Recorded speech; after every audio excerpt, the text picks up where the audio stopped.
Hi guys, it's still me Nick for another YouTube video all about author review.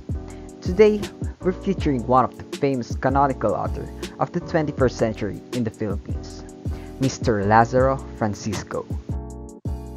Lazaro Francisco, also known as Lazaro as his pen name, born in February 22, 1898 and died June 17, 1980. If you are a fan of Filipino novels or fan of Filipino authors, I'm sure by seeing this picture, it already gave you an insight of what are we going to tackle about in this video. Lazaro Francisco y Angeles, also known as Lazaro A. Francisco, was a Filipino novelist, essayist, and a playwright. Francisco was posthumously named a National Artist of the Philippines for the Literature in 2009. Francisco was born on February 22, 1898 to Eulogio Francisco and Clara Angeles in Orani, Bataan. He started writing in 1925 with 5 of his novels took him to fame. Being an assessor in agricultural province, most of his writings were focused on small farmers and their current conditions with foreign businessmen. This led him to win separate awards from Commonwealth Literary Contests in 1940 and 1946 for his masterpieces, Sing Sing na Pangkasal and Tatsulok, respectively. So we can say that Mr. Lazaro's winning books were all about agriculture in his place. Maybe he found inspiration in this topic, that's why it is the focus of his works. Trivia. Did you know that Mr. Lazaro was unable to finish college because of poverty? But he still insisted to pursue his dreams instead of giving it up. What a great character for one of the great authors in our country, isn't it? He took his college education at the Central Luzon Agricultural College, now Central Luzon State University, but was not able to finish due to poverty.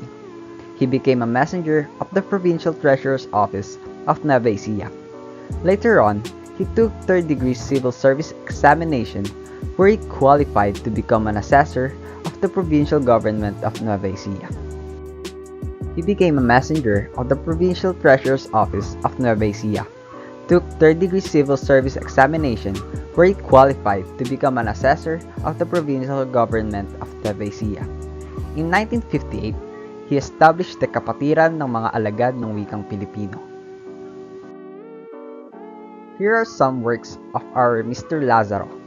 In novels, he wrote Binhi at Bunga, 1925, Cesar, 1926, Ama, 1929, Bayang Nagpatiwakal, 1931 to 1932, Sa Paanan ng Krus, 1934, and he also wrote some short stories, such as Deo, 1927, Ang Veterano, 1931, Ang Idolo, 1932, Ang Pagtitika, 1932, Utos Hari, 1932, Puwit ng Baso, 1932, at Kapulungan ng mga Pinagpala, 1932. He also had some plays such as Utos Hari, 1935, stage adaptation of Francisco's short story Utos Hari, Ang Ika-4 na Mago, 1942. Here is an excerpt from his work Binhi at Bunga. Ngayon lang ata ninyong nakita ang mga ganitong tanawin, tanong ni Salome sa ina ni Elias. Sanay rin ako sa pakikipagharap sa karalitaan, pakling ni Mira. Here are some references that I used to gather information about our great author, Mr. Lazaro Francisco. That is it for today's vid. That's all about our great author, Mr. Lazaro Francisco. Hope you enjoyed this vid and till next time for our author review channel.